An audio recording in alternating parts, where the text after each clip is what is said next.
Bon, on va commencer. Voilà, alors déjà, bon appétit. Bon appétit. On va parler du wagon on demand, un petit peu la genèse du projet, d'où c'est parti, où on en est actuellement. Et puis, je vais faire un petit peu un retour d'expérience sur ce qui a marché, ce qui a moins bien marché, là où on aimerait bien passer du temps pour améliorer encore le produit. Et puis, vous donner des billes un peu pour vos propres produits. Alors, tout est parti de juin 2014, donc il y a pile poil un an, où à l'époque, on était sur la promo 2 à Paris, donc avec Boris, on était assez occupé par la promo, sur l'aspect rédaction de contenu, tout simplement les exos et les cours. Il n'y avait pas de cours à l'époque, il n'y avait pas CAR pour la promo 2 à l'époque. Et du coup, et lui, Romain, en fait, il voulait qu'on commence à faire du en ligne, il voulait qu'on commence à faire des vidéos en ligne, tout simplement pour scaler un petit peu plus facilement. Donc, il est un petit peu parti dans son coin, lancer le projet. Il a vraiment fait ça en autonomie. Et l'idée, c'est qu'on s'est associé avec Live Mentor à l'époque pour proposer un programme pour l'été pour s'initier au code. Donc, l'idée, le pitch, c'était cet été, je code. Pendant 2 mois, on va apprendre les rudiments. Et on est vraiment parti en mode Lean Startup. C'est-à-dire, au début, c'était vraiment Romain et Live Mentor qui ont conçu le projet en mode plus tester s'il y avait de la traction dans l'idée. Et du coup, on n'avait pas du tout écrit de contenu, on n'avait pas du tout écrit de programme. On avait juste, Romain et Live Mentor avaient fait une landing page comme ça, avec un branding un peu sympa. Donc l'idée, c'est qu'ils ont juste fait une page où on disait, bon bah voilà, vous allez apprendre à coder, inscrivez-vous. Et c'était pour tester si jamais il y avait des gens qui étaient prêts à payer un cours en ligne pour ça, sachant qu'il y a déjà plein de ressources sur Internet qui existent pour apprendre à coder. Donc là, le but, c'était de voir est-ce que oui ou non le marché répond, est-ce qu'il y a des gens qui sont prêts à nous suivre. Donc ça, jusqu'à ce point-là, Boris et moi, on n'était pas du tout impliqués, c'était vraiment Romain qui testait. Alors au niveau de tools, on avait Squarespace pour faire la landing. Donc c'est vraiment un truc en drag and drop, là, il n'y avait même pas de code derrière. C'est pas parce qu'on est au wagon qu'on code tout le temps, vous pouvez utiliser les outils à votre disposition pour faire des landings et pour faire des MVP rapidement. Et en plus de Squarespace, on a plugué un Eventbrite et un PayPal pour commencer à vendre la solution. C'est-à-dire qu'au lieu de demander juste « donnez-nous votre email si vous êtes intéressé et quand ça sort, on vous le dira », on disait « non, voilà le programme, c'est ça, ça va être 49 €, vous allez avoir une douzaine de vidéos, plus 1 heure de mentoring sur la plateforme Live Mentor, et achetez le programme ». Et en fait, il n'y avait pas de programme derrière. C'est juste, on disait « mais allez-y, achetez-le ». Mais les gens, ils ne savent pas qu'il n'y a pas de programme, vous n'êtes pas obligé de leur dire. Donc c'est ça tout l'intérêt de ces landings, c'est d'arriver à… La validation suprême, c'est ce que les gens ont payé pour ça. Donc bon, on a mis ça, au début on était un peu sceptique, on ne sait pas trop si ça va marcher, on ne sait jamais, donc on lance le truc, et puis on lance la com, donc la com surtout par Facebook, par Twitter. Il y avait un système de referral en place déjà sur le Eventbrite, ça permettait quand quelqu'un achète, il peut parrainer d'autres personnes et avoir une réduction sur son premier achat. Et en fait, ça a pas mal pris. Ça a pas mal pris. Alors, avant de parler de comment ça a pris, je voudrais vous parler de R, qui est un framework où ça va nous permettre de raisonner sur les chiffres de CTT Je Code et sur les chiffres de on-demand. Alors, est-ce qu'il y en a certains d'entre vous qui connaissent ce framework? Ouais, un petit peu? Ok, alors ce framework, en fait, ça désigne, c'est un acronyme qui désigne 5 lettres. Alors la première lettre, c'est l'acquisition. L'acquisition, c'est comment vous faites venir les gens sur votre site. L'activation, c'est le deuxième A. L'activation, c'est une fois qu'ils sont venus chez vous, est-ce que les gens font quelque chose que vous voulez qu'ils fassent? Donc par exemple, ça peut être s'inscrire à une newsletter, ça peut être acheter, ça peut être plein de trucs. Enfin, c'est vraiment ce que vous voulez que les gens, une fois qu'ils sont arrivés sur la landing, fassent comme action. Ensuite, vous avez 3 R. Le premier R, c'est le revenu. Est-ce que les gens achètent ce que vous proposez? Alors ça, c'est dans le cas où vous vendez quelque chose. Le deuxième R, c'est la rétention. Est-ce que les gens reviennent? Est-ce qu'ils utilisent régulièrement? Alors ça dépend aussi de votre produit, mais en général, on veut faire des produits où les gens reviennent assez souvent. Et enfin, le troisième R, c'est le referral. Est-ce que les gens recommandent à leurs amis le produit? Alors, sur l'acquisition pour cet été Je Code, on s'est basé sur notre réseau de partenaires existants. Par exemple, un partenaire comme Girls in Tech, avec qui on a déjà fait des collaborations. ils ont posté sur leur réseau en disant bah voilà, il y a cette opération qui se lance. Et donc nous, on a émis un coupon pour ça. Et le coupon, là, c'était Girls, en l'occurrence. Et l'idée, c'est, n'hésitez pas à aller taper sur les réseaux de partenaires en faisant des OP avec des coupons, des choses comme ça. Eux, ils aiment bien aussi parce que ça leur permet de donner à leur communauté du contenu et des avantages. Donc c'est du gagnant-gagnant, hein, c'est des trucs cool et ça marche plutôt bien. Ça permet aussi de faire de l'acquisition quasi gratuite parce que là, vous n'avez pas à payer un Facebook ou un Google pour faire venir les gens. Donc si vous avez du réseau, des partenaires, c'est toujours bien d'essayer de les activer. Alors, une autre façon de faire venir les gens qui marche bien, c'est l'emailing. Donc, depuis le début du wagon, depuis 2013, Boris et Romain, ils ont mis en place une newsletter pour capter des emails des gens qui sont intéressés par apprendre à coder. Et en fait, l'email, c'est un des canaux qui marche le mieux, qui active le mieux. Il y a vraiment un gros taux de clics, il y a un gros taux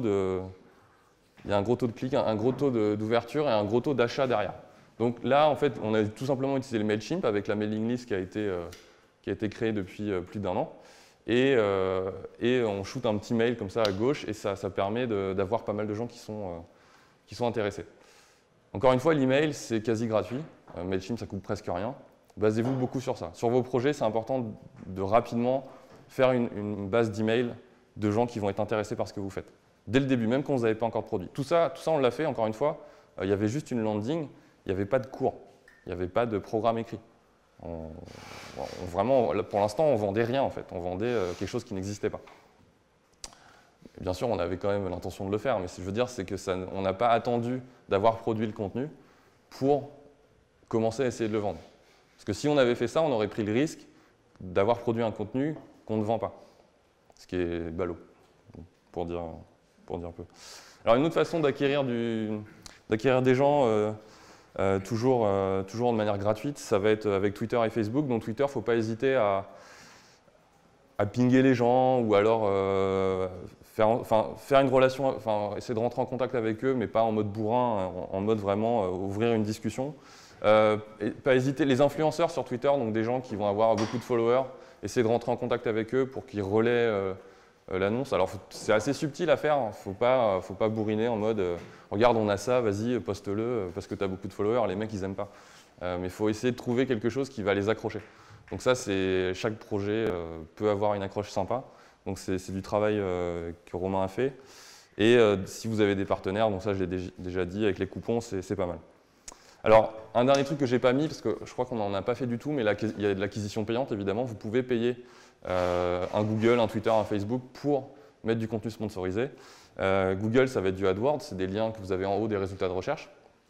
Sur Facebook, ça va prendre plusieurs formes. Ça peut être des posts sponsorisés, c'est-à-dire que vous écrivez un post et vous payez pour que plus de gens le voient.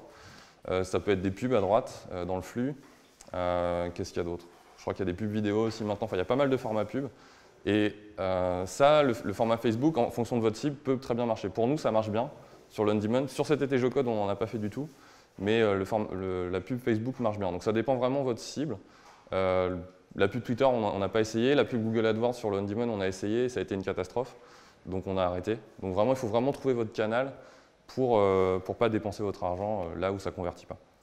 Donc pour cet été Geocode, on n'a pas fait d'acquisition payante. On a vraiment tout fait à la main, en referral et en partenaire. Alors du coup, ça c'était pour la partie acquisition. Derrière, après l'acquisition, ouais, tu as une question? Juste une question. Tu sais, tu montrais les systèmes de coupons, c'était juste ouais.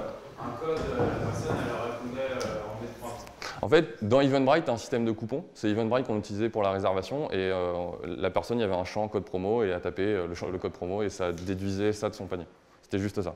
C'est un truc built-in de Eventbrite. Donc pour l'activation, nous, comme on n'avait qu'une landing, donc qui décrivait le programme, et à la fin, il y avait le Eventbrite pour acheter, finalement, l'activation, c'était confondu avec le revenu.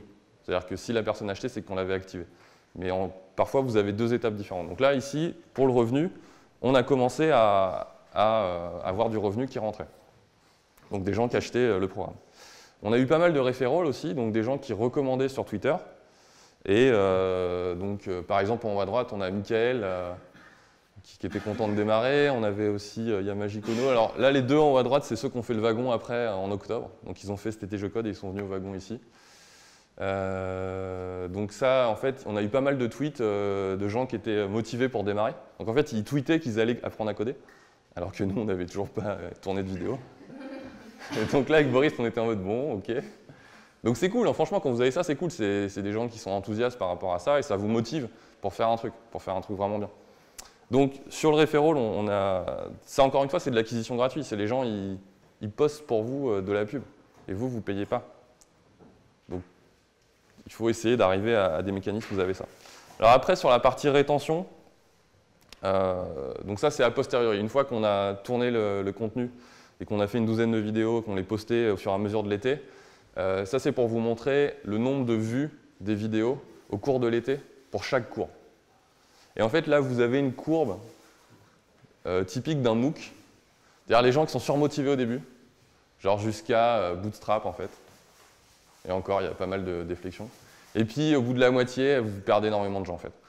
En fait, à chaque vidéo, vous perdez 10% des gens. On va voir après, il y a un truc encore plus marrant sur ça. Donc là, sur la rétention, nous, on était sur un produit one-shot de l'été. Donc on n'a pas trop fait attention à ça, de savoir si les gens revenaient ou regardaient. Mais quand on s'est intéressé au on-demand, on est revenu sur les stats, on a sorti les stats pour voir un petit peu, pour comprendre le programme. Et là, ce qu'on s'est rendu compte, c'est qu'au niveau de Jekyll, il y a vraiment un drop. Et en fait, là, le Jekyll, on l'a sorti de la track. C'est-à-dire que la première track du on-demand actuel, c'est le programme de cet été Je Code, sans les 3 dernières vidéos. C'est les 3 dernières vidéos qui parlaient de Jekyll.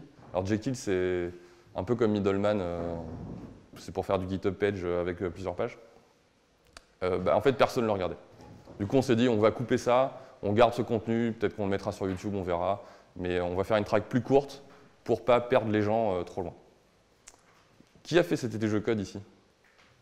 Ok. T'avais fait Jekyll? Ouais, non, en fait, j'ai vu les vidéos jusqu'au bout, mais j'ai pas réussi à l'installer, il y avait un bug. Ok. Donc il y avait aussi ce problème-là, c'est qu'il fallait installer Ruby et tout ça sur sa machine, et vous vous souvenez du premier jour, c'était pas forcément l'étape la plus facile qui existe. Donc on est confronté à ce problème sur le on-demand. Dès l'instant qu'on doit installer des choses sur les machines des gens, on a plein de questions du forum des gens qui n'arrivent pas à installer. Et ça, c'est un vrai problème de l'enseignement du code en ligne, c'est que les machines ont tous des historiques différents et installés. Même vous, là, vous avez eu des problèmes cette semaine avec OpenSSL, alors qu'on avait fait un setup super propre. Je ne sais pas pourquoi vous avez eu ce problème-là, donc j'ai dû désinstaller, réinstaller Ruby sur vos machines. Donc c'est des trucs qui arrivent dans le développement. Et en tant que développeur, on a souvent ces problèmes. Maintenant, on n'y fait plus trop attention, mais pour vous, ça peut vous bloquer vraiment, quoi. Donc, qu'est-ce qu'on a bien fait sur ce projet, à mon sens? Alors, la première chose, c'est qu'on a vraiment été lean. Pour le coup, on a lancé, on a commencé à faire payer les gens. Même en fait, on a lancé le programme d'achat sur 3 semaines. Donc pendant 3 semaines, les inscriptions étaient ouvertes. Quand on a clôturé, on avait 300 inscrits et on n'avait toujours pas de contenu. Mais on a arrêté les inscriptions. Et donc on a dit, bon ok, donc là maintenant les gens sont inscrits, ils attendent le contenu, il va falloir qu'on tourne, quoi. Donc on a été lean jusqu'au bout, puis à un moment on a commencé à tourner. Donc là ça c'est nous. Et voilà, et puis on a tweeté, regardez, on tourne les vidéos, c'est pas fake.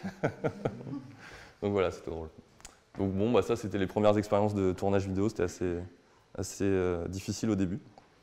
Alors le deuxième truc qu'on a bien réussi, c'est qu'on a trouvé notre product market fit. Comme je disais au début, quand on a lancé ce programme, on n'était pas sûr que des gens allaient acheter ou des gens allaient s'intéresser à ça. Et en fait, si, il y a des gens qui ont été réceptifs au message et qui nous ont suivis dans l'aventure et qui globalement ont été plutôt satisfaits. Donc ça, c'était un bon encouragement. À l'époque, on le pensait vraiment comme un one-shot, mais ça nous a encouragés à aller sur le on-demand. Donc là, un exemple de product market fit, c'est ce tweet-là, je l'aime bien. Pas de week-end au Luxembourg, entre filles, je profite pour coder mes premières pages. Bon, c'est cool. C'est cool pour le code, c'est moins cool pour les copines, quoi. Donc voilà. Alors qu'est-ce qu'on n'a pas bien fait? Alors ce qu'on n'a pas bien fait, c'est qu'on n'a vraiment rien traqué. C'est-à-dire qu'on ne savait pas du tout d'où venaient les gens, on ne savait pas du tout pourquoi ils venaient. Après, est-ce qu'ils regardaient les vidéos, des choses comme ça. Enfin vraiment, on était très débutants dans tout ça. Et du coup, certes, on avait des clients, certes, on avait des utilisateurs, mais on ne pouvait pas vraiment mettre le doigt sur qui ils étaient et comment mieux les servir, en fait. C'est ça l'objectif de traquer les gens et de comprendre qui ils sont. C'est comment vous pouvez améliorer votre produit pour mieux répondre à leurs attentes. Donc ça, le tracking, on a vraiment mal fait et c'est des choses qu'on est toujours en train d'améliorer. Est-ce que vous avez des questions avant que j'enchaîne sur le on-demand, sur cette opération? Non? Ouais. Qu'auriez-vous fait si vous étiez rendu compte que finalement il n'y avait pas vraiment de fit et donc que les gens avaient commencé à payer et que tourner des vidéos ça n'aurait pas été… Donc genre, imagine, on a, je sais pas, 20 inscrits en 3 semaines et bah, je pense qu'on aurait remboursé les gens en fait. Ça peut arriver de lancer un truc et que ça marche pas. Hein. Mais après, la question c'est, voilà, tourner des vidéos, ça coûte cher parce qu'il y a tout un staff technique à employer. Si ça couvre même pas au moins les frais de vidéo, déjà ça nous prend du temps pour perdre de l'argent, c'est pas un bon calcul, quoi. Donc là, on aurait fait, je sais pas, peut-être une réduction sur la formation pour ceux qui ont acheté. Après, ils n'avaient pas déboursé une énorme somme, donc les rembourser sur ça, c'est voilà. Mais on n'a pas eu cette situation, mais je pense qu'à mon avis, si on avait fait un flop en vente, on n'aurait pas tourné ça. Puis on aurait juste remboursé les gens. Et Seb, sur Ouais. l'acquisition, là, en gros, tu saurais dire entre le coupon, la pub un peu Twitter, qu'est-ce qui a le mieux marché et dans quelle mesure? Parce que c'est genre, vous avez eu des… Voilà. Je sais pas. Je sais pas parce qu'on n'a vraiment pas traqué ça. On n'a pas traqué nos sources, on n'a pas traqué d'où venaient les gens, qui achetaient, pourquoi.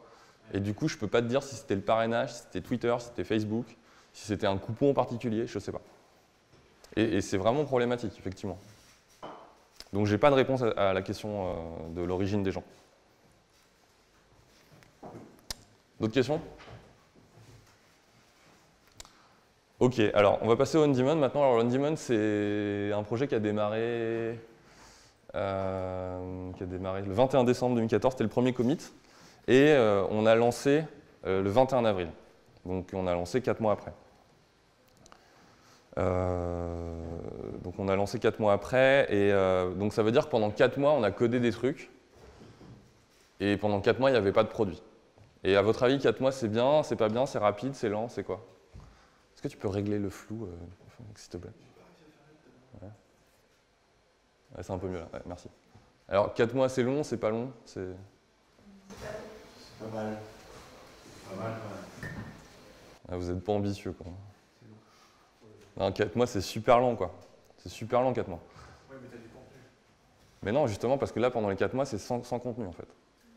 Là, ces 4 mois, c'est que du code. C'est-à-dire qu'on savait qu'on avait dans le pipe la track cet été je code, donc la première track. On savait qu'on voulait tourner aussi une track data science et une track plus avancée de front. Mais le 21 avril, quand on a lancé, on n'avait ni l'un ni l'autre en deuxième track tournée. Donc on a lancé avec juste la plateforme et la première série de vidéos de l'été dernier. Donc on était lent quand même. Franchement, c'était lent. Alors, si on regarde un petit peu la courbe des commits dans le temps sur le projet, sur GitHub, bon, vous voyez, Thomas, il bosse, il fait plein de lignes de code et il enlève plein de lignes de code aussi, hein, plus 70 000, moins 37 000. Ça, c'est toutes les librairies JavaScript qu'il met pour tester des trucs, c'est rigolo. Et donc, il y a un espèce de pic comme ça, juste avant le 21 avril, et ça, c'est mon premier feedback, en fait, c'est… en fait, en mars, on ne savait pas trop où on allait, on ne savait pas trop quand est-ce qu'on allait lancer, ça devenait un peu flou. Et à un moment, j'ai dit, bon, bah voilà, on ship le 21 avril. Mais complètement arbitrairement, quoi. J'ai fait grosso modo ce qui restait à faire, j'ai fait une règle de 3, j'ai dit, bon, bah cette date-là, ça devrait passer, en étant un peu agressif.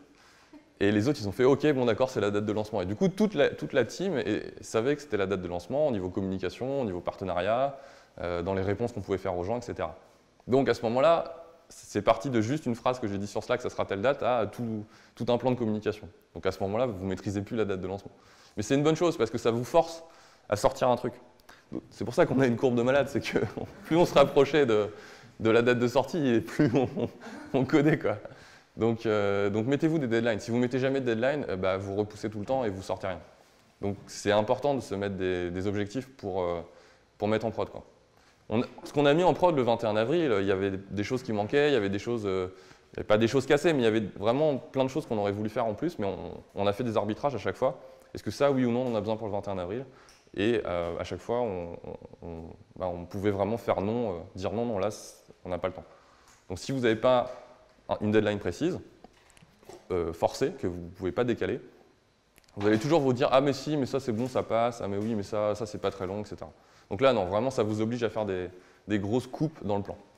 Ça ne veut pas dire que vous ne ferez pas les features, ça veut dire que vous les ferez plus tard. Donc on a shippé le 21, et pendant 4 mois, en fait, ce qui s'est passé, c'est qu'il y a eu beaucoup de tergiversations sur sur le nom déjà du projet, comment il allait s'appeler, sur les chemins utilisateurs, les vues. Thomas il a passé beaucoup de temps sur la vue qui liste dans une vidéo, dans une track, qui liste l'index des vidéos, donc en gros le track show si vous voulez. Et cette vue-là, en fait, elle est utilisée 1% du temps par les gens, parce que les gens ils passent 90% du temps sur la vue où il y a la vidéo, le texte à gauche. Et en fait, cette vue-là, il l'a fait très tard, alors qu'on aurait dû commencer par ça. Donc en fait, on s'est mal organisé, on n'a pas commencé par coder les choses les plus importantes pour l'utilisateur. On a fait le truc classique, hein, c'est de suivre le flux d'inscription, genre je m'inscris, qu'est-ce que je vois ensuite, qu'est-ce que je vois ensuite, qu'est-ce que je vois ensuite. Et du coup, souvent, c'est le dernier truc qu'on voit qui a le plus de valeur, là où les gens vont passer le plus de temps. Et c'est par là qu'on aurait dû commencer. Donc, on a passé 2 mois à coder, il n'y avait même pas cette page finale. Et ça, c'est dommage. Il y a eu des tergiversations sur le nom aussi. Il y a un moment, ça a failli s'appeler Caravelle. Bon, ça ne s'est pas appelé comme ça. J'ai mis mon veto. J'ai mis mon veto, effectivement. Donc voilà. Et donc voilà, ça a été long. On a shippé. Depuis qu'on a shippé, c'est cool parce que maintenant, les gens peuvent s'en servir. Les gens se servent du wagon on demand et on continue à shipper des features. Vous voyez, il y a toujours des petits pics, il y a toujours un peu de développement. Il y a des trucs qui se passent. Mais au moins, c'est en prod, il y a des users, ça apporte de la valeur. Et tout ce qui est avant le 21 avril, tout le code produit, c'est du stock. C'est du stock au sens de l'entreprise. Le stock, ça coûte de l'argent. C'est des choses qui apportent pas de valeur. Et donc, le code que vous n'avez pas en prod, c'est du code qui n'a pas de valeur. C'est juste du stock. C'est-à-dire qu'il est inexistant aux yeux du monde. Vous pourriez n'avoir rien fait, ça serait pareil. Donc il faut vraiment, vraiment, le plus tôt possible, mettre en prod. Et le plus tôt possible, faire en sorte que les gens utilisent le produit, même s'il n'est pas fini. Ça ne sera jamais fini. Un produit, c'est jamais fini. C'est toujours améliorable, on va toujours vouloir rajouter des choses. Donc mettez-vous des deadlines et shippez. C'est vraiment le message de cette slide. Alors, un truc qu'on a fait une semaine avant le lancement, et qu'on a bien fait de faire et qu'on aurait peut-être dû faire plus tôt, c'est des tests d'utilisabilité. Donc le principe, c'est simple, hein, on a contacté des gens qui avaient dit qu'ils étaient intéressés par faire les cours en ligne. On leur a dit, tu ne veux pas venir au wagon dans la pièce du fond, là, et on te donne la démo, comme ça tu la testes, et juste pour avoir ton feedback. Et puis, alors là, en plus, on disait, on donnera la première track gratuite pour appâter le chaland. Mais en fait, il se trouve que les gens, ils seraient venus, même si on ne leur avait pas donné. Moi, je trouve que c'est sympa de leur donner, mais les early adopters, ils peuvent faire 45 minutes de métro juste pour venir voir un produit avant les autres, parce que ça les fait kiffer, quoi. Donc n'hésitez pas à demander du feedback comme ça. Et là, le principe, c'est qu'on a un protocole expérimental, c'est qu'on donne à la personne une liste de choses à faire. Là, en l'occurrence, c'était balade-toi sur le site, achète la première track, donc on lui donnait une fausse carte bleue pour qu'il fasse le paiement, et commence à suivre les cours. Et parle donc la personne est filmée, parle pour donner ton feedback sur ce que tu vois, s'il y a des trucs que tu ne comprends pas. Ce qu'il faut après, c'est pas rester dans la pièce. C'est-à-dire vous sortez, vous laissez les personnes se débrouiller et vous filmez ça. Donc vous filmez l'écran, vous filmez la webcam, donc il y a des logiciels qui existent pour faire ça. Et après, vous regardez, vous débriefez. Et c'est incroyable ce que ça vous apporte comme feedback. Vraiment incroyable. Les gens font n'importe quoi sur Internet. Ça, c'est vraiment le résumé. Les mecs, ils scrollent comme ça, ils lisent pas, ils scrollent, ils font suivant, ils reviennent en arrière, ils vont dans tous les sens. Enfin, ils sont paniqués sur un site. Je ne sais pas s'ils ont un problème, mais vraiment, c'est incroyable. Et personne n'est posé en mode « Ok, alors je réfléchis », tout le monde va ultra vite, lit pas, se repère avec des couleurs. C'est pour ça qu'on a fait un gros bouton vert là, embarqué pour attirer le clic. Celui-là, il marche. Mais il marche trop bien parce que les gens ne scrollaient pas. Ils ne voyaient pas qu'il y avait du contenu en dessous. Donc ils disaient, il n'y a qu'une track, il est où l'autre contenu? Donc il fallait qu'ils scrollent, etc. Donc on a eu du feedback comme ça. Après, on avait un process de sign-up GitHub qui n'était pas forcément évident à comprendre avec un mail de confirmation. Donc ça nous a montré qu'il fallait qu'on fasse un petit onboarding GitHub pour expliquer ce que c'est GitHub avec une petite vidéo. Donc on a ajouté ça. Et puis il y avait d'autres trois bugs. Et en fait, on s'est rendu compte que si on avait shippé en l'état sans ces tests, on aurait juste eu un taux de conversion merdique parce qu'il y avait des points bloquants où les gens ne comprenaient pas ce qu'il fallait faire. Où les gens ne comprenaient pas ce que c'était, où est-ce qu'il fallait qu'ils s'inscrivent, où est-ce qu'il fallait qu'ils payent, etc. Et donc grâce à ça, en fait, on a fait des expériences le lundi, le jeudi. Le lundi, on avait plein de points bloquants. On les a résolus jusqu'à la deuxième séance de test. Et dans la deuxième séance de test, on n'avait plus du tout les feedbacks de la première séance. Donc ça, c'est cool, ça veut dire que vous avez vraiment résolu des points. Et du coup, il y a d'autres problèmes qui sont apparus. Alors du coup, c'était des problèmes plus mineurs. Mais vous voyez, il y a vraiment une logique de vous levez les points importants, vous les fixez, vous faites revenir les gens, ils vont vous lever d'autres points et vous itérez comme ça au fur et à mesure. Et à la fin, vous avez un produit où les gens voilà, sont à l'aise dessus. Alors ça il ne faut pas le faire qu'une fois. Nous, on l'a fait qu'une fois pour l'instant, mais il faut qu'on le refasse. Parce que comme votre produit évolue, il faut que les gens continuent à donner du feedback sur ça. Donc vraiment, faites ce genre de truc. Vous pouvez le faire entre vous si vous voulez ou avec des personnes extérieures. C'est mieux de le faire avec des gens de la cible que vous visez. Si là, on a fait venir des gens qui étaient intéressés par les cours en ligne. On n'a pas fait venir, on n'est pas allé dans la rue avec un mec au hasard. Les feedbacks vont être différents en fait. Ça dépend ce que vous avez comme cible. Ouais. Vous avez fait venir à peu près combien de personnes? On a eu une dizaine de personnes qui sont venues.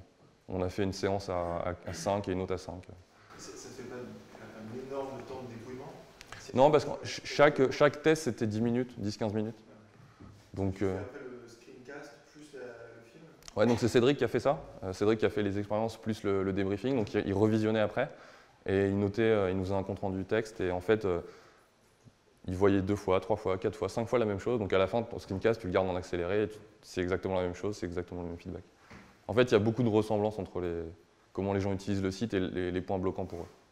De temps en temps, il y en a un, il va te donner un feedback très très pointu, donc bon, 1 sur 10, tu t'en fais ce que tu veux après. Par exemple, il y en a un, il nous a demandé est-ce qu'il pouvait lire la vidéo en accéléré.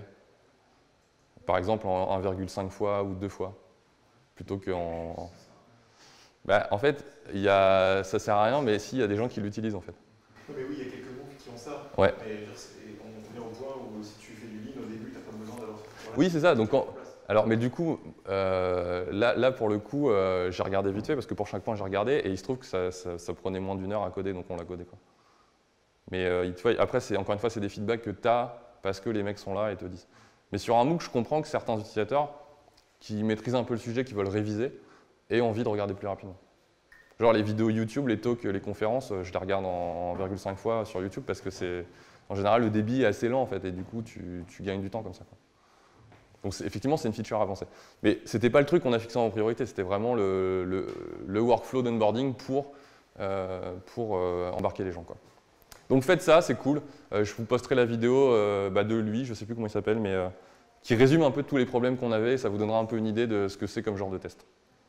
D'autres questions sur le usability? Ouais. Quels sont les outils que vous utilisez justement? Alors ça, c'est ScreenFlow sur Mac. Et il doit y avoir la même chose sur Linux, hein. ScreenFlow, ça te capture, ça te fait un screencast, et en plus, ça filme la webcam et ça le embed en bas à droite. Ah oui, donc c'est QuickTime. C'est QuickTime plus en fait. QuickTime, ça te filme soit la webcam, soit l'écran, et toi, tu veux les deux en fait. Tu veux les deux parce que tu veux les réactions de la personne. Les gens vont écarquiller les yeux, ou vont sourire, ou vont faire la moue, tu vois. Enfin, ce feedback humain, il est intéressant. Alors, d'autres choix qu'on a fait, ça c'est un éternel débat entre Romain et moi sur le On-Demand. C'est est-ce qu'on fait du freemium ou pas? Alors le freemium, ça serait quoi pour nous? Ça serait, on donne accès à la première, à la deuxième, aux 3 premières vidéos de la track, un truc comme ça. Et du coup, moi je voulais pas. Romain il voulait, bon bah comme c'est moi qui code, voilà. Et du coup, je dis pas que c'est définitif, mais bon, on est parti comme ça. En fait, faire du freemium, c'est un peu plus compliqué techniquement, donc toujours on est dans la réponse lean, comme ça, c'est pas une réponse personnelle, c'est de dire on fera plus tard, parce que c'est plus simple de faire comme du freemium, ne pas faire du freemium. Donc là, je vous ai mis un lien vers un article de Capitaine Train qui résume un peu pourquoi ils font de l'inscription obligatoire, qui est intéressante. En fait, l'idée générale, c'est si vous avez du freemium, ça veut dire que le moment où vous demandez aux gens de payer est plus loin, donc ça veut dire que vous perdez des gens, donc ça veut dire que votre taux de conversion potentiellement va être plus faible, mécaniquement en fait. Et c'est ça le raisonnement derrière. Je dis pas qu'il faudrait qu'on teste le freemium. Romain, il est convaincu que quelqu'un qui va regarder le freemium, il va dire ouais, les vidéos elles sont cool, le contenu est bien, je vais acheter. Mais moi je pense que les gens ils n'achètent pas parce que le contenu il est bien, ils achètent parce que ils pensent que ce qu'ils vont être avec ce qu'ils ont acheté va être quelque chose de mieux. C'est-à-dire qu'ils achètent pour eux en fait, ils achètent pour eux-mêmes. Ils ont envie de devenir quelqu'un de mieux techniquement. Et c'est ça qu'ils visent, c'est ça qu'ils voient. Ce n'est pas le contenu en tant que tel. C'est une partie de la vente, mais ce n'est pas tout le discours. Donc, quand j'aurai un peu de temps, je ne sais pas quand, mais quand j'aurai un peu de temps, on fera du freemium. Donc on va juste faire la petite feature et on regardera les taux de conversion. Et puis je vous dirai le feedback si Romain ou moi avait raison après une semaine de vente, quoi. Mais franchement, simplifiez-vous la vie, demandez demandez des sign-up, demandez des cartes bleues pour le plus tôt possible, quoi. Ça vous rassure si vous avez tapé un product market fit ou pas. Si vous faites du freemium, bah, vous allez avoir tous les badauds. Les gens qui sont là parce que ouais, ça a l'air marrant. Bon, voilà. Qu'est-ce que vous voulez faire des badauds? Est-ce que vous voulez les garder? Je ne sais pas si vous avez une boutique physique et il y a 20 personnes qui rentrent et qui n'achètent jamais rien, par rapport à 2 personnes qui rentrent mais qui sont qualifiées. Qu'est-ce que vous voulez gérer, quoi? Donc, y a pas, sur Internet, il n'y a pas l'effet les 20 personnes qui sont dans la boutique et genre ça fait le bordel. Mais voilà, posez-vous cette question, quoi. Donc ça, c'était un axe fort aussi qu'on a choisi. Un autre axe fort qu'on a choisi, c'est de forcer le sign-in avec GitHub. Alors ça, c'est moi, ça. Non, il n'est pas là, Cédric, mais en gros, au début, toute première version du On-Demand, c'était avant d'acheter, il fallait carrément sign-in GitHub avant de payer. Et donc, il fallait un compte GitHub. Et bon, moi, j'étais, ouais, bon, c'est chaud, c'est vrai. Et c'est vrai qu'il fait, mais t'es mort, tu ne vendras jamais rien, il ne faut pas faire ça. Bon, bref. Donc, on a débattu. Puis après, je me suis rendu compte qu'il avait raison. Et ce que j'ai fait, c'est que j'ai fait un truc en 2 temps. C'est-à-dire que là, le formulaire, vous vous inscrivez sur l'On-Demand, c'est le même que le formulaire d'achat. En fait, vous mettez votre prénom, nom, adresse, email. Et vous faites submit. Et à ce moment-là, en fait, j'ai un call Ajax qui part. Je crée un user dans la base. C'est un user qui n'a pas de compte GitHub. À ce moment-là, il n'est pas lié à un compte GitHub. Je sign in le mec. Donc il y a sign in en device. Donc s'il reload, il est sign in. Et j'ouvre le pop-up de paiement Stripe. Donc le gars, il a un compte et il est prêt à payer. Et donc s'il paye, donc là je stocke qu'il a payé, sauf que l'écran qu'il voit après avoir acheté, comme il n'a pas de compte GitHub, c'est la vidéo où on lui explique qu'il faut qu'il crée un compte GitHub.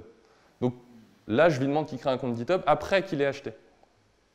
Après qu'il l'a acheté. Et du coup, il est plus motivé pour créer un compte GitHub une fois qu'il a sorti sa carte bleue qu'avant. Donc ça marche mieux en fait. Voilà, c'est trop tard pour reculer. Donc le mec, il se paluche ma vidéo d'où j'explique ce que c'est GitHub et tout, c'est bien, inscris-toi et tout. Donc le mec, il fait ça, quoi. Voilà. Donc c'est comme ça qu'on a résolu le problème. Alors, pourquoi je veux faire un sign-in GitHub? Parce que c'est pas une monomanie, quoi. Pardon? Quand le mec passe ses codes à l'autre jour. Ouais, alors ça, c'est un effet de bord, effectivement. Le truc original, c'est que le compte GitHub, de toute façon, quand tu dev, tu en as besoin d'un pour faire du GitHub page sur On-Demand et des choses comme ça. Donc, autant le créer le plus tôt possible. Ça nous permet de ne pas avoir à gérer les avatars, gérer les comptes et tout ça. On déporte ça sur GitHub, donc c'est cool. Et aussi, tu as ce que tu cites, en fait, l'effet de bord que des trucs comme Treehouse, des trucs comme ça, tout le monde se refile les logins mots de passe.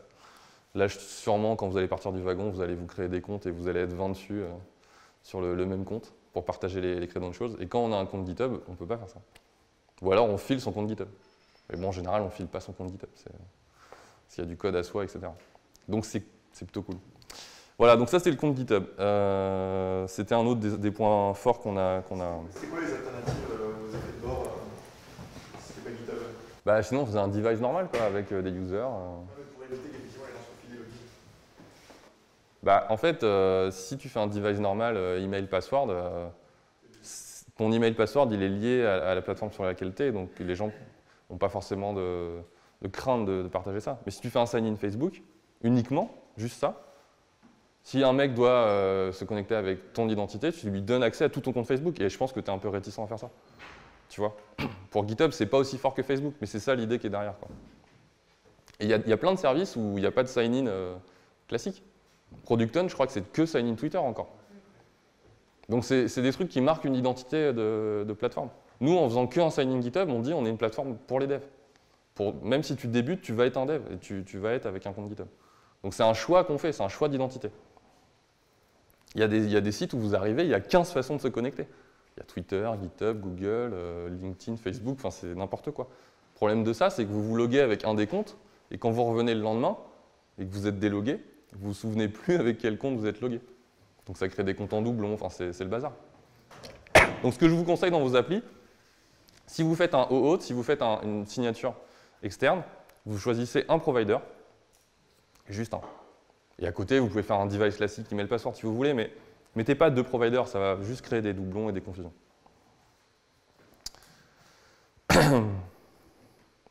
Alors, j'ai un peu parlé du coup je vais revenir à AR, donc AARRR, et comment le framework s'applique à On-Demand.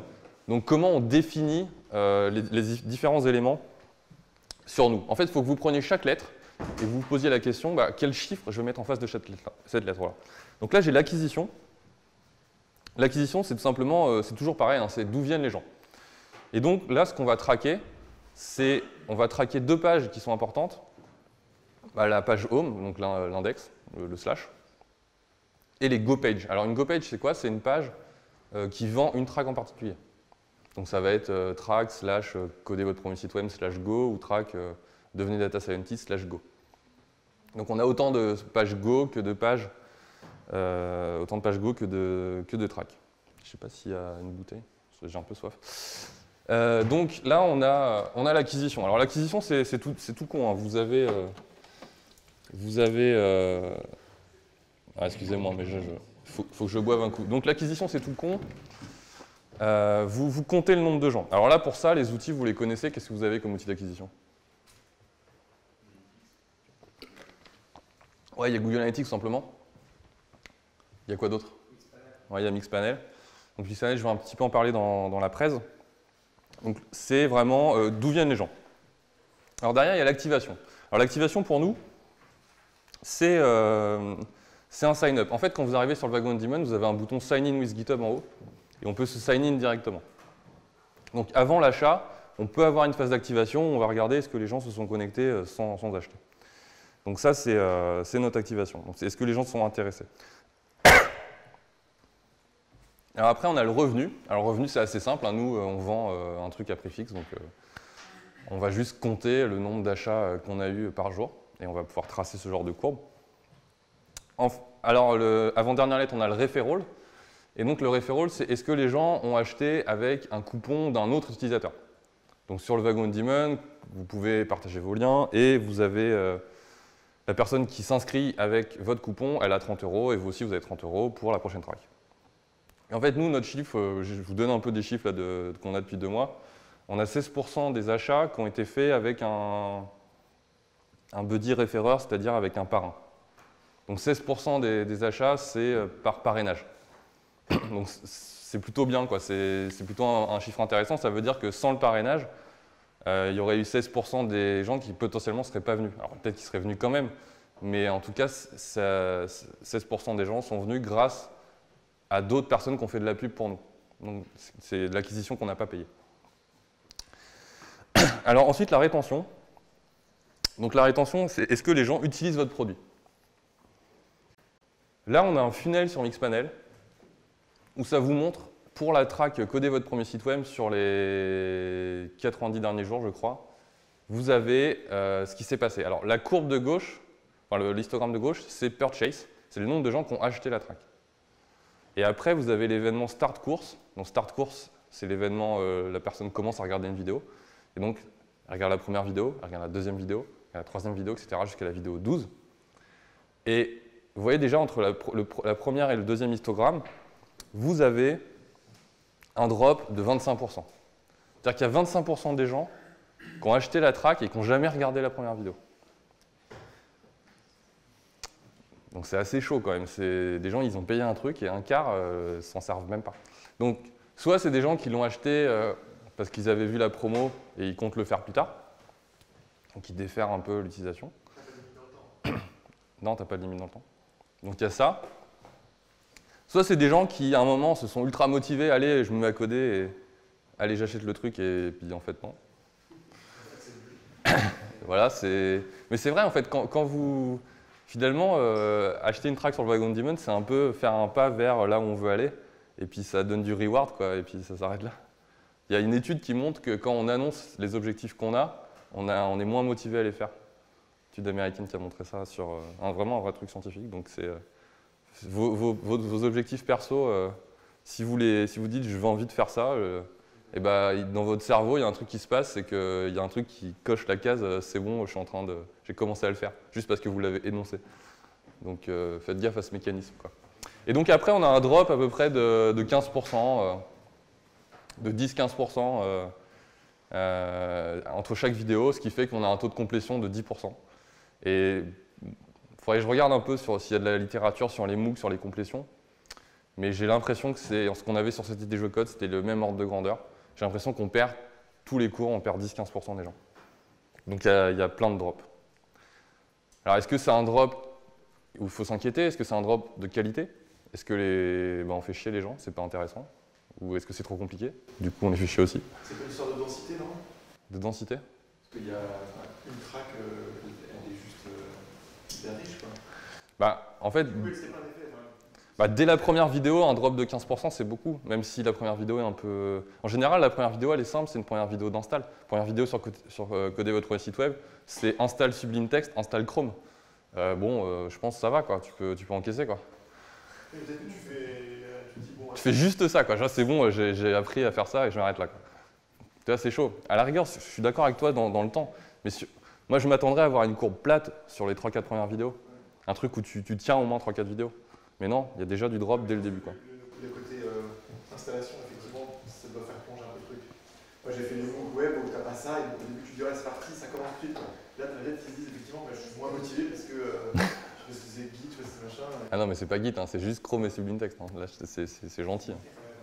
C'est gentil. Moi, je sais pas, parce que j'ai l'impression que c'est tellement riche. Ouais. Tu regardes d'autres MOOC où t'as juste 5 vidéos de 7 minutes. Ouais, je te dis, il faut regarder leur courbe de drop aussi. Bon, bref, en tout cas, sur la rétention, Mixpanel vous permet de faire des funnels comme ça. Sinon, Mixpanel vous donne ce genre de graphes qui sont pas très faciles à lire. En fait, c'est un graphe de cohorte. Donc, c'est quoi? Donc là, j'ai fait le graphe de est-ce que les gens achètent une deuxième track? C'est-à-dire qu'ils ont fait une première track, et puis ils reviennent, ils achètent une deuxième. Donc ça, c'est les gens qui sont plutôt satisfaits du service. Et on voudrait savoir, est-ce qu'il y en a? Si on a 0% des gens qui rachètent une deuxième track, ça veut dire vraiment, a priori, qu'on a un service pourri et que ça ne motive pas les gens pour revenir, pour être fidèles au service. Donc là, si vous lisez, en fait, ça vous dit, par exemple, la première ligne, c'est les gens qui ont acheté une track dans la semaine du 20 avril. Et ben, les semaines qui ont suivi, voilà le pourcentage des gens qui ont racheté. Donc par exemple, la semaine d'après, il y a eu 3,42, etc., 256. Bon bref, c'est un truc qui est un peu illisible. Mais disons qu'il y a des gens qui aiment beaucoup ce genre de graphe. Moi, je ne m'y suis pas trop penché. Mixpanel vous le sort tout seul. Apparemment, c'est des trucs assez compliqués à sortir. Moi, je préfère aller dans mon Rake console, Rails console, et puis sortir ma stat. Je comprends mieux mon modèle. Et du coup, j'ai ça comme chiffre, c'est que j'ai 13% des gens qui ont racheté une track. Donc ça, c'est aussi plutôt cool. J'ai pas trop de références dans l'industrie pour savoir est-ce que c'est trop bas, c'est trop haut. Mais bon, c'est pas 0%, donc ça, c'est plutôt encourageant. Pas 100% non plus, mais ça, c'est utopique. Et donc voilà, j'ai ça comme chiffre. Donc c'est plutôt cool. On a une petite partie des gens qui trouvent que c'est suffisamment bien et intéressant pour revenir. Donc ça, c'est des choses que vous voulez regarder parce que revendre à quelqu'un à qui vous avez déjà vendu quelque chose, c'est 10 fois plus simple qu'aller chercher un nouveau client. Ça, c'est vrai dans tous les domaines. Donc, la rétention, c'est quelque chose qu'il faut regarder. Si vous avez des énormes coûts d'acquisition pour faire rentrer des gens, si vous avez une rétention à 0, bah, vous cramez de l'argent. Par exemple, prenez un modèle comme Uber. Uber, ils offrent la première course, c'est-à-dire qu'ils perdent de l'argent sur la première course, mais ils ont vu que les gens ils font 3, 4, 5 courses dans l'année. Et du coup, la somme totale du revenu qui va arriver grâce aux nouveaux clients, elle est supérieure à leur coût d'acquisition qui est la perte d'argent sur la première course. Et donc c'est ça le calcul qu'ils font, c'est cette soustraction toute bête. Si la soustraction elle est positive, eh ben, ils sont rentables. Donc ici, notre acquisition a de toute façon... Dès la première track, on est rentable parce qu'on a une acquisition plus faible que le coût de la première track. Mais il n'empêche que c'est bien d'avoir des gens qui sont fidèles pour ne pas avoir en permanence à aller chercher des nouveaux clients. Alors, qu'est-ce qu'on traque? Donc, sur les pages view, je vous l'ai déjà dit, on traque la home et la go. Ça ne sert à rien de traquer toutes les pages, faire des dashboards, vous avez plein de trucs. Concentrez-vous sur les pages importantes. Donc, nous, c'est les pages où il y a des gros call to action. Ça va être la page, la home, ça va aller vers une go en particulier, c'est le catalogue, et la go, c'est une track en particulier. Et donc, on veut regarder les pages vues. On traque des événements. Alors, les événements, c'est un concept d'analytics, un concept de Google Analytics, de Mixpanel, etc., où c'est comme un événement jQuery, en fait, en JavaScript. C'est un truc que vous définissez, et quand l'événement est déclenché, vous allez pinguer votre serveur d'analytics en disant tel événement, il a eu lieu. Donc on traque le sign-up pour savoir qui vient, le purchase, évidemment. On traque aussi le purchase, le referee purchase. C'est-à-dire que si j'ai un utilisateur A qui a parrainé un utilisateur B, je vais traquer un purchase sur B et un referee purchase sur A, pour savoir que A, il a parrainé.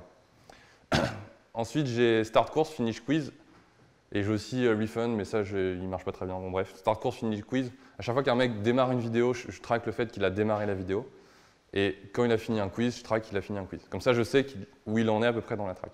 Et ça me permet d'avoir des diagrammes de suivi de mes utilisateurs. Donc ça, vos événements dans vos applications, vous pouvez comme ça vous dire quels sont mes funnels importants, qu'est-ce que je veux regarder, est-ce que les gens, voici la value proposition, ce que je vais apporter comme valeur, je veux traquer l'avancement dans ça, et je veux voir est-ce que j'ai des drops dans ma conversion. Donc ça se base sur des événements distincts. Alors, on ne voit pas bien. Je traque aussi pour chaque user des traits. Donc, pour un user, je vais faire remonter tout un tas d'informations qui vont être son nom, le nombre de tracks qu'il a acheté, le nombre de filleuls, ce genre de trucs. Ça vous permet ensuite d'avoir une base CRM dans Mixpanel où vous cliquez sur un mec, vous avez toute sa vie. Vous savez tout ce qu'il a fait dans votre app, vous savez toutes les informations pertinentes, vous les avez remontées. Et ça vous permet de donner Mixpanel à votre équipe marketing ou à votre équipe qui n'a pas accès au Rails Console. Puis même moi, du coup, je ne vais pas dans Rails Console, je vais dans Mixpanel, parce que c'est plus joli. Et du coup, vous remontez toute l'info et ça se passe bien. Je vais mettre des screenshots après de ça. Alors un dernier truc qu'il faut traquer à tout prix, et ça c'est ce qu'on n'a pas fait sur cet été Je Code l'année dernière, c'est les sources, c'est d'où viennent les gens. C'est-à-dire que quand vous donnez un lien à une équipe marketing sur, je ne sais pas, Girls in Tech, ou alors vous avez un contact presse qui va vous publier un article, vous ne lui envoyez pas juste le lien de votre site. Vous lui envoyez le lien avec dedans des query params qui vont être UTM medium, source campaign. Donc UTM underscore quelque chose, c'est des tags classiques de suivi. Et dedans, vous allez caractériser le lien. Ce qui fait qu'ensuite, dans votre Google Analytics et dans votre Mixpanel, vous aurez des jolis diagrammes qui vous diront 25% des gens viennent de Facebook, 25% viennent d'un contact presse, 15% viennent en direct, etc. Et vous devez traquer tous vos liens. C'est ultra important. Partagez jamais un lien sans rien, sans traquer. Sinon, vous ne comprenez pas d'où le trafic vient. Et c'est primordial de piger d'où vient le trafic. C'est une fois que vous avez ça, vous allez pouvoir tout segmenter par rapport à ces critères. Donc segmenter les funnels de transformation, segmenter tout simplement les achats. Vous regardez les achats, d'où ils viennent. Montre-moi les achats par rapport au UTM medium. Donc, je vais vous montrer ça tout de suite. Et si jamais quelqu'un entend parler, il y a un article, tu as donné ce lien-là, ouais. Et que le chemin se fait dans sa tête, mais qu'il revient plus tard l'acheter, tu as perdu son comportement. Enfin, tu as perdu sa relation au achat. C'est vraiment dans l'immédiat que ça marche. Wow. Non, parce qu'il y a des cookies en fait. En gros, quand vous avez un outil comme Mixpanel ou Google Analytics, la première fois que vous arrivez sur un site, vous êtes assigné un cookie avec un identifiant unique qui traque d'où vous venez. Et si tu reviens une semaine plus tard, le cookie existe toujours et il sait que c'est toi. En fait, tu es un utilisateur anonyme jusqu'à ce que tu sign up. Et là, à ce moment-là, tu te sign up, tu donnes ton nom. Bah, tout ton historique d'action que tu as fait sur ce site-là, il est lié à ton identité. Et du coup, tu es capable de dire d'où venait le mec au tout début et par où il est revenu ensuite. Donc, non. En fait, traquez vos liens, mais après, il y a des liens que vous ne maîtrisez pas. C'est-à-dire que les gens qui copient l'URL et qui la partagent naturellement sur Facebook ou Twitter, bah, eux, ils ne vont pas mettre du TM, ils ne savent pas ce que c'est. Mais à part ces liens-là, tous vos liens doivent être traqués. Et tu veux dire qu'en fait, tu as ton site là, tu as écrit ton interrogation UTM, machin, enfin à la mano, tu ouais. Ce lien-là. Ouais, totalement à la mano. Ouais. Et la personne, quand elle va. Enfin, ensuite, sur tes analytics, tu vas récupérer si c'est Facebook ou autre chose. C'est ça, c'est automatique. C'est-à-dire que Google Analytics, il va parser les URL, il va parser ça de la query string et il va segmenter tout seul. En respectant ce format, vous êtes standard avec les outils d'analytics, vous n'avez pas à recoder des choses. C'est pour ça qu'il faut respecter ces formats-là. Et s'il y en a qui sont familiers déjà avec ces trucs-là, qui ont fait un peu d'analytics, ouais? Vous voulez dire un truc ou... Non? Ok. Ok. Bon. Vous êtes d'accord ou pas? Ok. Non mais si je dis des conneries, il faut me le dire. Hein. Non, ça va? Bah, même sans ça, normalement sur la description de Google Analytics, tu peux quand même voir plus ou moins de quel réseau social il est. Tu as le référeur, effectivement. C'est un peu moins bien. C'est un peu moins bien. Là, tu maîtrises tout, quoi. Ok, alors les outils qu'on utilise pour pour le on-demand. Donc là, c'est la panoplie d'outils SaaS qui servent à supporter l'activité. Le premier outil, c'est Intercom. Donc Intercom, qui connaît? Pas grand monde. OK. Alors Intercom, vous voyez la bulle en bas à droite, la bleue là, le truc là avec le point d'interrogation. Bah, ça c'est Intercom. Vous mettez ça sur votre site, vous avez cette petite bulle là. J'ai pas ma souris là, je sais pas pourquoi je peux pas. Voilà, merci. C'est ça. Donc la petite bulle en bas à droite. Les gens ils cliquent et ils ont une interface où ils peuvent chatter avec vous. Et ça c'est ultra important en conseil, en avant-vente. C'est-à-dire qu'on voulait un live chat où les gens ne sont pas connectés et puissent poser des questions sur le programme, pour rassurer les gens sur le contenu et les aiguiller si oui ou non c'est adapté à ce qu'ils veulent faire par rapport à leur cursus. Donc il y a des gens, ils vont nous poser une question assez précise, genre est-ce que vous parlez de ça? Et là on va dire oui on parle de ça, non on ne parle pas de ça. Ou là on va demander pourquoi tu veux t'intéresser à cette track, il va dire un petit peu sa situation, et on va lui dire oui ou non si c'est adapté.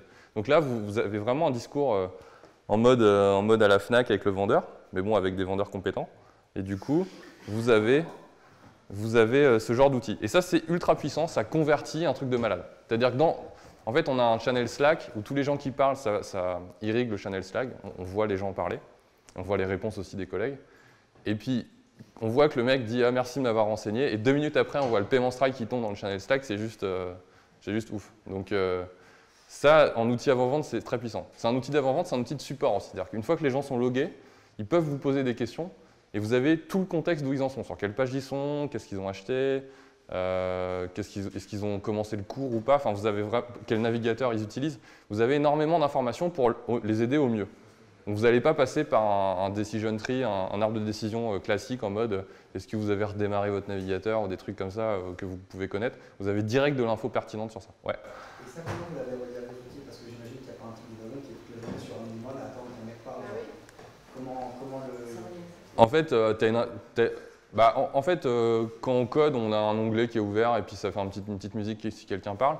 Sinon, il y a des apps iPhone aussi qui peuvent envoyer du push. Pardon? On l'a intégré dans Slack? Oui, on l'a intégré dans Slack aussi. Donc, quand on est sur Slack, dans le channel, on voit, tu as des alertes. Tu peux répondre dans Slack? Ah, tu peux répondre dans Slack? Ah, ça, je n'avais pas vu, mais ok. Bon, bah, c'est cool. Ouais. Bref. Mais non, mais il faut être dessus. Hein. Si tu n'as personne derrière, personne ne répond, effectivement. Mais en fait, ça mélange la synchronicité, c'est-à-dire que si tu n'es pas connecté, le mec il va arriver dans un ticket et tu peux lui répondre plus tard et ça va lui shooter un mail. Et si tu lui réponds en direct, il va voir la réponse directement dans son chat. Donc ça gère bien les deux en fait. Soit on est réactif, on répond, soit on n'est pas réactif, il est 2 h du mat, le gars il pose une question, bah, on lui répond le lendemain matin. Donc ça gère les deux de manière transparente. Et ça c'est vraiment bien fait. Donc, c'est cher. Si vous avez un truc qui ne génère pas d'argent, ça va vous coûter les yeux de la tête. Là, c'est 50 $ par mois, je crois, le truc initial. Ouais, et puis attends, je ne sais plus si j'ai mis le prix. Ouais. Donc là, le prix, il est en bas. Là, ça, c'est pour nous. En fait, le prix croît avec le nombre d'utilisateurs. Là, on est à 122 $ par mois pour 900 users.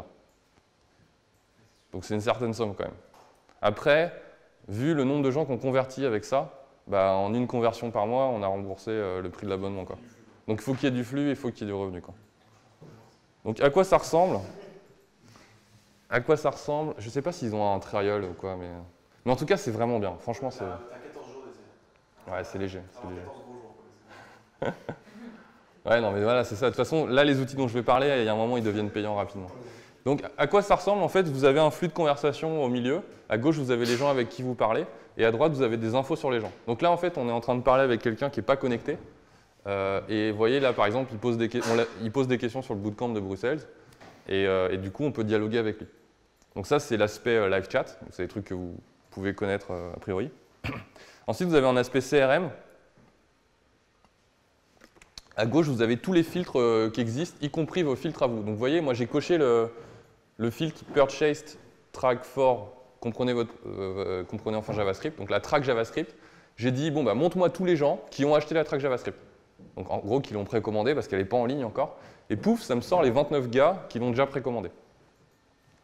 Et ça vous le fait instantanément. C'est-à-dire que vous pouvez filer cet outil-là à votre équipe marketing, à vos sales, à vos développeurs. Il n'y a pas besoin d'aller dans la Rails console pour dire « sors-moi les users qui ont telle propriété ». In fine, ça fait ça, hein, ça fait juste un where sur votre base. C'est une requête SQL, ce truc. mais ça vous donne une interface user-friendly pour le faire. Et vous pouvez cliquer sur n'importe qui et avoir tout son historique d'action, d'où il vient, etc. Vous avez sa ville. En plus, c'est connecté avec des API, ça va reconnaître le nombre de followers ou des choses comme ça. Donc, ça, c'est votre aspect CRM. Ensuite, vous pouvez configurer des messages automatiques. Et ça, c'est cool. C'est quoi les messages automatiques? C'est quand il y a une certaine action qui est déclenchée, vous pouvez en shooter un message. Par exemple, j'ai le premier message automatique, je l'ai appelé relance J+1 sign up depuis formulaire de Go sans acheter. Alors ça, c'est quoi? C'est le mec, il est sur la Go page, il rentre son nom, son email, etc. Il fait OK. Donc là, à ce moment-là, je sais qui il est. C'est un user dans ma base. J'affiche le paiement, et là, il ne remplit pas sa carte. Je ne sais pas pourquoi il s'arrête, le téléphone sonne, il n'a pas sa carte, bon, bref. Bon, bah, le gars, une journée plus tard, je lui envoie un petit message. Coucou. Mais j'envoie un message assez soft, pas en mode viens acheter ton truc, je dis genre, et plus en mode j'ouvre une discussion en fait. Je lui dis est-ce que tu as besoin d'aide dans ton apprentissage du code ou un truc comme ça, je sais plus comment j'ai formulé, mais en gros, je cherche pas à vendre le machin, mais je mets quand même un lien dans ma signature, je mets Sébastien, le wagon Demon, et comme ça le mec il peut cliquer pour revenir sur sa page.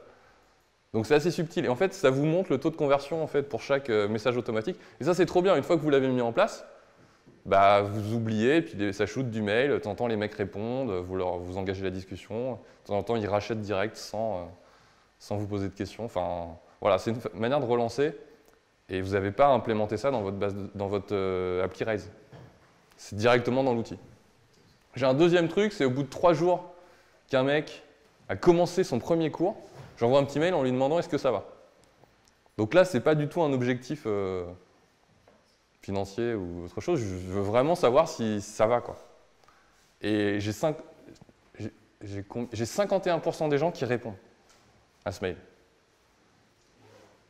C'est assez ouf, quoi. C'est un mail que j'ai écrit une fois. Mais en fait, le truc, ça dit bonjour first name. Tout le monde a un first name.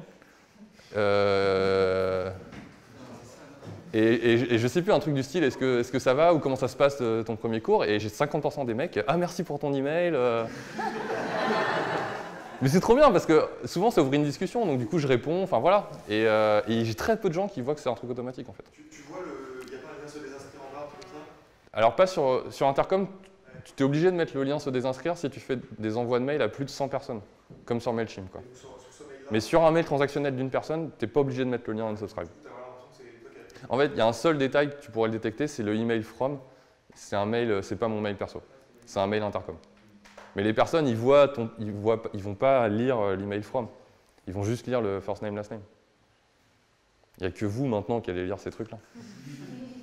Mais les gens normaux, qui n'ont pas fait le wagon, ils vont pas lire ça.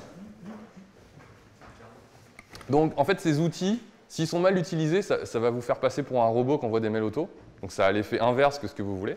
Mais si vous les faites de manière un peu subtile, ça déclenche vraiment des cercles vertueux, ça ouvre la discussion et ça réengage les gens. Donc il faut être un peu subtil sur leur utilisation. Et là, vous voyez, on est soft, on n'a que deux messages de relance, quoi.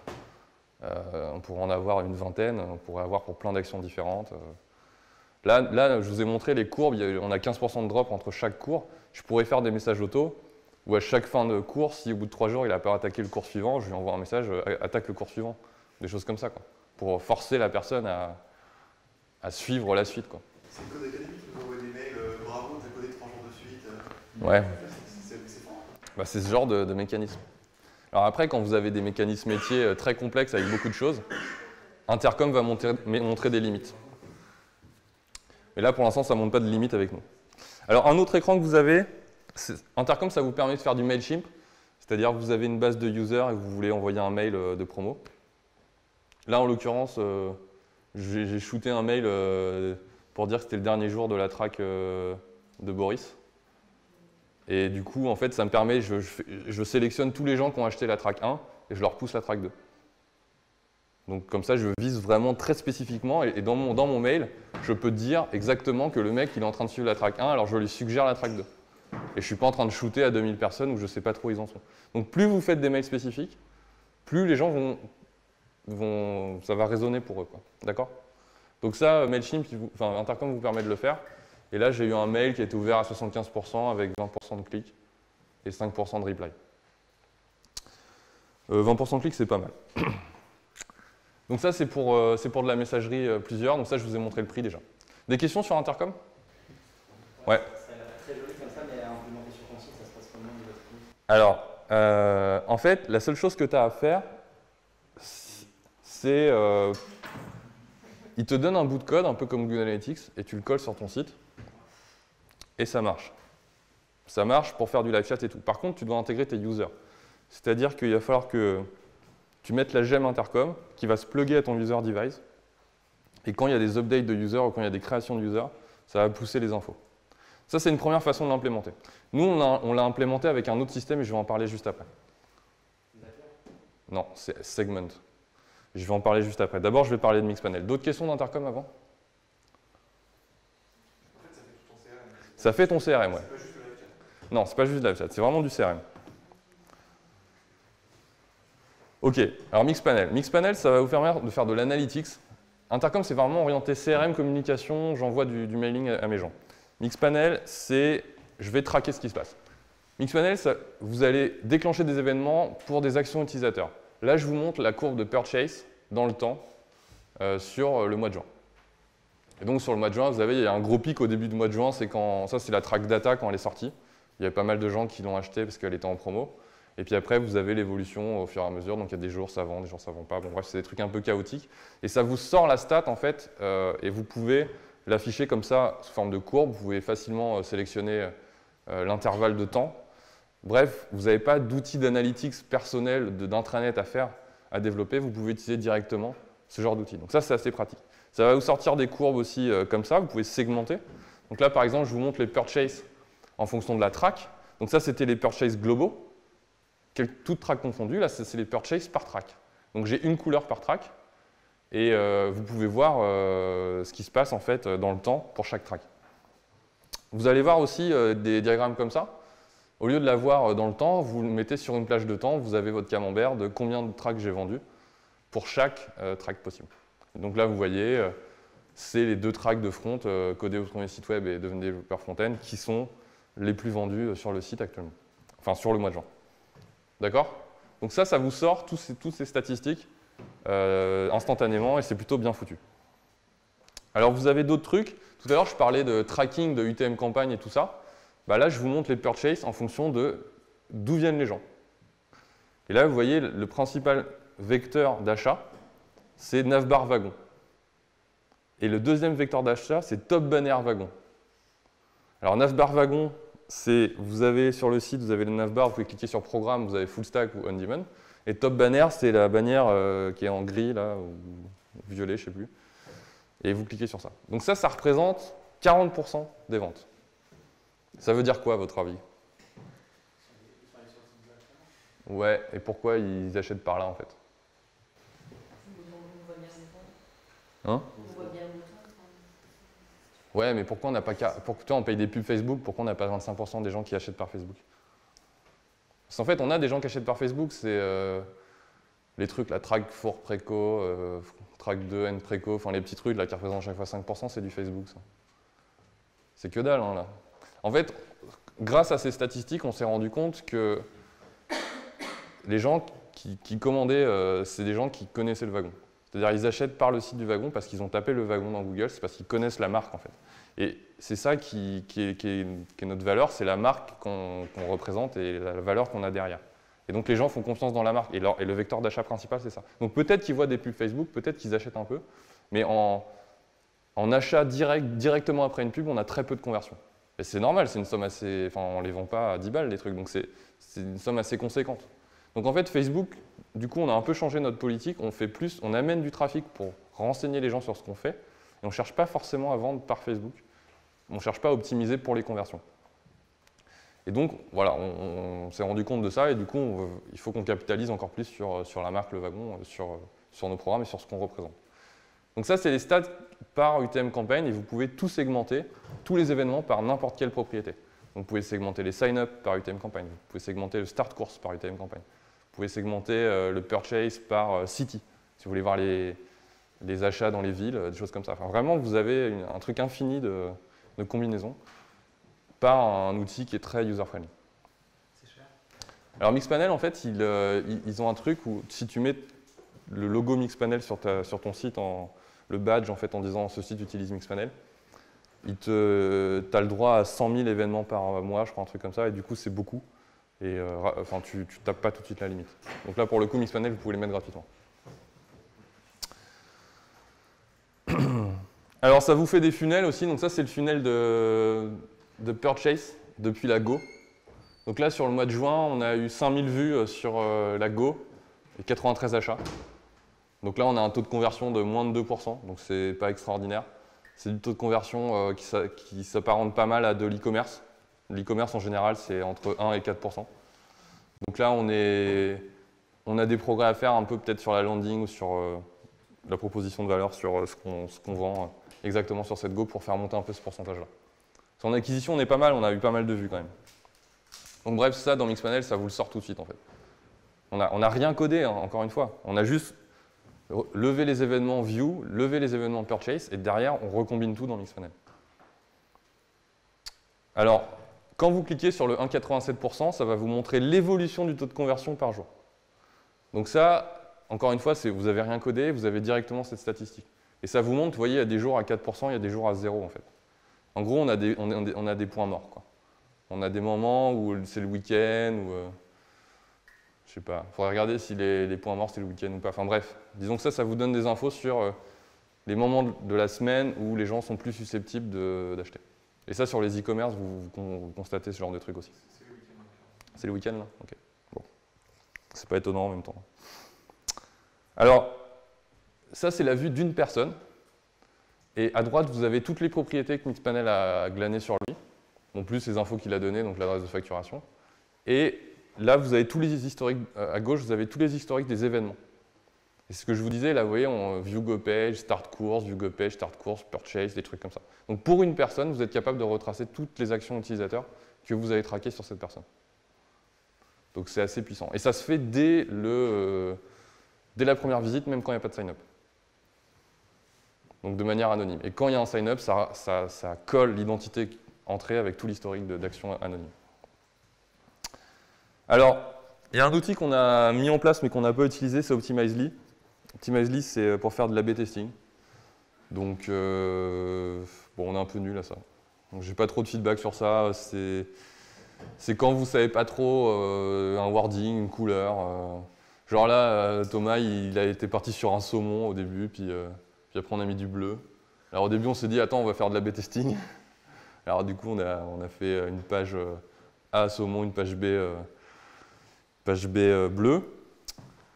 Et puis au début, c'était la bleue qui gagnait. Mais bon, comme en stade, les statistiques, c'est toujours pareil. Quand vous avez un échantillon très faible, ça ne veut rien dire les données. Et puis à la fin, ça a convergé et puis c'était 50-50. Il y avait autant d'achats sur la bleue que la saumon, donc c'était pas concluant comme test. Bon, on a gardé la bleue quand même, mais bon, c'est... Voilà, bon bref, on est nul à ça. Mais l'outil est bien foutu, donc si vous êtes fort en A/B testing, vous allez peut-être trouver des choses. Alors, comment on implémente tout ça? On a utilisé Segment. En fait, tous ces outils-là, quand vous lisez la doc, il faut que vous leur envoyiez les users, il faut que vous leur envoyiez les événements. Et ça veut dire qu'à chaque fois que vous avez un nouvel outil, vous devez écrire une ligne de code, track event pour tel outil, track event pour tel outil, track event pour tel outil. Et ça fait beaucoup. Donc Segment, c'est un outil qui vous permet de faire un track event une fois, et ensuite de dispatcher dans chaque outil de tracking l'événement. Et donc vous avez un dashboard en fait sur Segment. Alors je ne l'ai pas là, je vais peut-être vous le montrer. Vous avez un dashboard sur Segment où vous allez pouvoir activer ou désactiver des services. Donc vous codez une seule fois l'intégration dans votre appli Rails et ensuite vous vous loguez sur le dashboard quand tu veux et vous faites on-off sur les différents services. Donc là je vais vous montrer les services qui sont activés sur OnDemand. Donc une implème et autant de services qu'on active quand tu veux. Voilà, détecte intégration, je m'en fous. Voilà, hop. Donc, on a AdWords, Facebook Conversion, Audience, Analytics, Intercom, Mixpanel, Optimizely, Twitter Ads. Donc en fait, ça veut dire que les actions de tracking qu'on fait remonter, ils sont ensuite dispatchés dans tous ces services. Et donc, on n'a pas eu à faire une implémentation par service. Et c'est assez pratique. Et en fait, vous voyez, il y a plein d'autres services qui sont supportés. On n'en utilise pas beaucoup. Donc ton implème, en fait, elle se fait assez facilement, pour répondre à ta question. Tu as juste à faire un tracking segment avec ton compte segment. Ouais. C'est ça, exactement. Par exemple, là, si je clique sur Facebook conversion, j'ai un pixel de tracking pour l'événement purchase, un pixel de tracking pour l'événement ViewGo. Quand je vais sur Facebook audience, j'ai un pixel de tracking de l'audience. Voilà, bref, j'ai pas de code à rajouter, j'ai juste à configurer ici, quoi. Il y a Google Tag Manager qui fait un peu ça aussi pour leur propre tag. J'ai jamais vraiment utilisé, mais je sais que c'est le même délire. Alors ça, par contre, ça a un coût, et c'est pas donné. Nous, en fait, on est à 99 $ par mois sur ce truc-là, parce qu'on utilise Facebook Conversion. En fait, il y a un truc gratuit, mais il y a certains services qui sont disponibles que dans certains plans. Et en gros, les plans marketing, acquisition, tout de suite, ils vous font payer, quoi. Mais je crois que Mixpanel et Intercom, ils sont le premier plan à 10 $, un truc comme ça. Mais encore une fois, ça vous économise du temps de dev, donc c'est à vous de faire l'arbitrage. Est-ce que vous voulez payer un outil ou est-ce que vous voulez payer une implème sur chaque truc, quoi. Au début, ça a du sens de payer, après, peut-être pas. Enfin, encore une fois, c'est comment vous évaluez votre temps. Voilà, j'ai terminé. Est-ce que vous avez des questions? Ouais. Ouais, tu parles de Mixpanel et pourquoi pas Google Analytics? En fait, Google Analytics, c'est un truc qui va remonter plein d'infos, mais qui ne va pas les lier à tes users. C'est-à-dire que Mixpanel, il y a vraiment un aspect CRM intéressant où tu vas pouvoir rentrer dans un user donné et savoir toute sa liste d'actions. Alors que Google Analytics, il va rester un peu trop haut niveau, plutôt à un niveau agrégé. Donc, on a quand même un Google Analytics, mais finalement, on ne va jamais le voir.